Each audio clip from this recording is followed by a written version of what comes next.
Merhaba dostlarım. Bugün sizi Hollywood'un karanlık yüzünü ortaya seren, izlerken tüylerinizi diken diken edecek bir filmle tanıştıracağım. The Substance, bizdeki ismiyle Cevher. Bu film gösteri dünyasının yüzeysel güzellik takıntısını ve kadınların gençlik arzusunu son derece çarpıcı bir şekilde ele alıyor. Bu video sizi filmle ilgili hem bilinmeyen detaylara hem de hikayesinin derinliklerine kadar indirecek. Demi Moore'un güçlü performansı, Margaret Qualley'nin etkileyici rolü ve vücut korkusu türüne getirdikleri farklı bir yorum ile bu film sizi derinden etkileyecek. Eğer gençlik, güzellik ve toplumun dayattığı normlar üzerine bir eleştiri izlemek istiyorsanız doğru yerdesiniz. Peki, Elizabeth Sparkle adında yaşlanmakta olan bir Hollywood yıldızının gençlik saplantısının onu ne kadar ileri götürebileceğini merak ediyor musunuz? Genç kalmak adına yapılan bu korkutucu deneyin sonuçları sizi şaşkına çevirecek ve şaşırırken kendi kendinize şu soruyu sormaya itecek. Yaşlanmamak için ne kadar ileri gidebilirdim? Hi everybody, I'm Sue, and it's time to pump it up. Are you ready? Let's go. Hazırsanız film hakkında şimdiye kadar anlatılmayanlar videomuz başlıyor.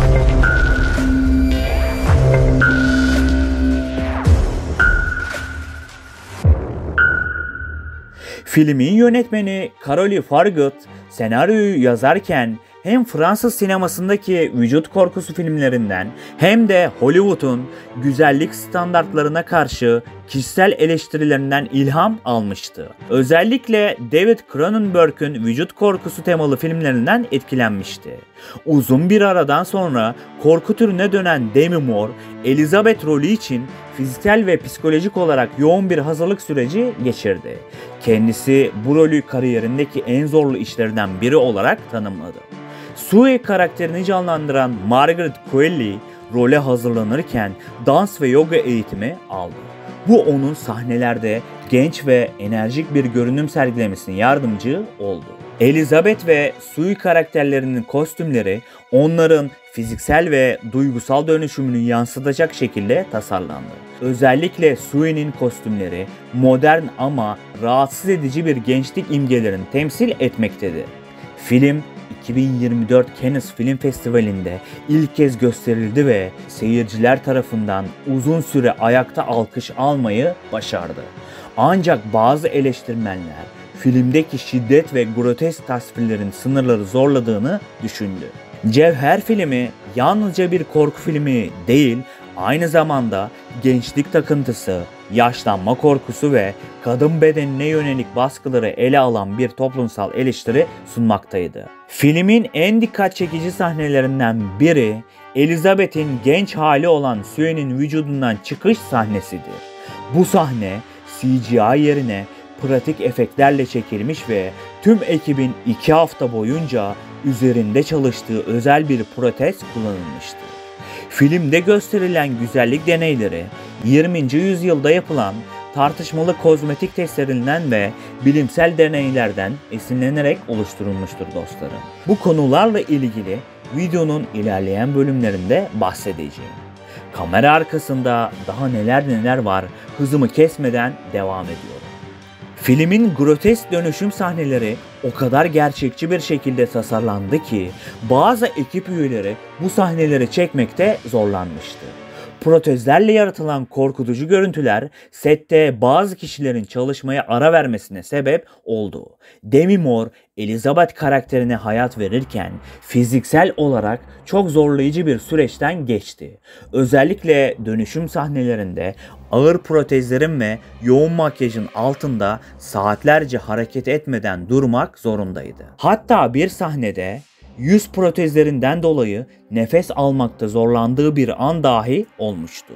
Sue karakterini canlandıran Margaret Qualley bir sahnede doğaçlama yaparak yönetmeni bile şaşırtmayı başarmıştı. Bu doğaçlama hareketler o kadar etkileyici olmuştu ki sahne olduğu gibi filme dahil edilmişti. Filmin dönüşüm sahnelerinde kullanılan protezlerin uzun süre ciltte kalması gerekiyordu. Ancak kullanılan malzemelerin kimyasal kokusu oldukça rahatsız ediciydi. Demi Moore çekimlerden sonra saatlerce yüzünü ve vücudunu yıkamak zorunda kaldığını söylemişti. Ekip filmin karanlık atmosferini dengelemek ve negatif enerjiyi azaltmak için çekimlere başlamadan önce bir pozitiflik ritüeli uyguluyordu. Oyuncular ve ekip üyeleri her sabah bir araya gelip enerjilerini yükseltmek için kısa meditasyonlar yapıyordu. Filmin dönüşüm sahneleri sadece belirli bir ekibin çekim sırasında canlı olarak izleyebileceği özel bir odada monitörden takip ediliyordu. Bu odada yapılan detaylı analizler sayesinde sahnelerdeki eksiklikler anında tespit ediliyordu. Dönüşüm sahneleri için konsept çizimler ödüllü tasarımcılar tarafından hazırlanmıştı. Özellikle Elizabeth'in son halini tasarlamak tam 3 ay sürmüştü. Çizimler Cronenberg filmlerindeki vücut korkusu yaratıklarından ve Hans Rudolf Giger'ın tasarımlarından ilham alınmıştı. Yönetmen dönüşüm sahnesi ve Elizabeth'in nihai görüntüsü hakkında filmi izleyen seyircileri etkilemek için setten çok az bilgi sızdırılmasını istemişti. Dikkat edileceği üzere filmin bu kısmı fragmanlarda bile gösterilmeyen ve bir sır olarak tutulan ender sahnelerden biridir. Filmin yoğun duygusal sahneleri için oyuncular psikologlarla çalışmıştı. Özellikle Elizabeth'in dönüşümünün dramatik etkisini daha iyi hissettirebilmek için Demi Moore bu rolden çıkmanın günler aldığını ifade etmişti. Filmin final sahneleri oldukça sıcak geçen yaz aylarında çekilmişti. Öyle ki Elizabeth karakterinin dönüşüm sahnelerinde ağır protezler ve yoğun makyaj olduğu için Demi Moore sık sık sete ara vermek zorunda kalmıştır. Çekimler sırasında setin soğutulması için özel klimalar ve buzlu su torbaları kullanılmıştır. Peki bu filme ilham kaynağı olmuş gerçek olaylara şöyle bir bakalım. Olaylar dememin sebebi dostlarım, anlatacaklarım insan psikolojisinin ne kadar ileri gideceğini gözler önüne serer niteliğindedir. 1920'lerde Amerika'da kadın işçiler radyoaktif maddelerle yani radyum adı verilen karıştırılmış boya kullanılarak saatlerin kadranlarını boyuyorlardı. İşverenler bu maddenin zararsız olduğunu iddia etse de kadınlar ışıltılı bir görünüm için radyumu dişlerine hatta tırnaklarına bile sürüyordu. Radyumun etkileri ortaya çıkmaya başladığında birçok kadında korkunç deformasyonlar, kemik hastalıkları ve hatta ölümlerle karşı karşıya kalıyorlardı.